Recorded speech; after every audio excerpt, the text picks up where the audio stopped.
कहते हैं हमारी ही दुनिया में ना जाने कितनी दुनियाएं और बसती है, मगर इंसान सिर्फ उसे ही मानता है जिसे वो देख सकता है। काली अमावस की रात थी।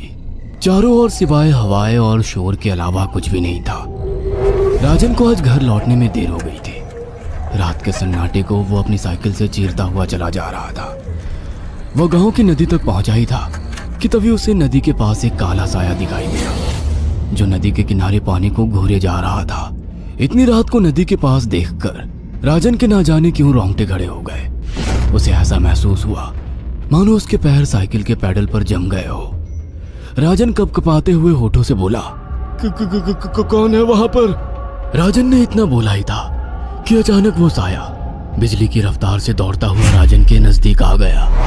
राजन की नजर जैसे ही उस साये पर पड़ी, उसके अंदर से एक भयानक चीख निकल गई।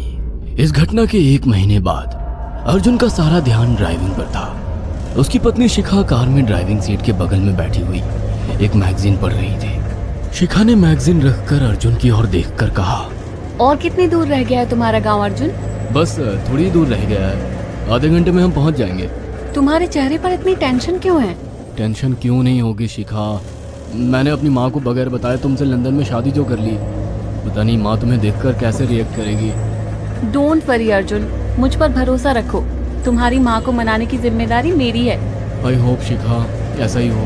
यकीन मानो अगर ऐसा हुआ ना तो मेरे ऊपर से एक बहुत बड़ा बोझ उतर जाएगा। अब मुस्कुरा भी दो यार। अच्छा, तुम बता रहे थे कि गांव में तुम्हारी बहुत बड़ी हवेली बनी हुई है, कुछ बताओ ना अपनी हवेली के बारे में। अरे 15 मिनट में हम वैसे भी पहुंचने वाले हैं, तुम खुद देख लेना। कुछ ही देर में अर्जुन अपने गांव वीरपुर अपनी हवेली में खड़ा हुआ था।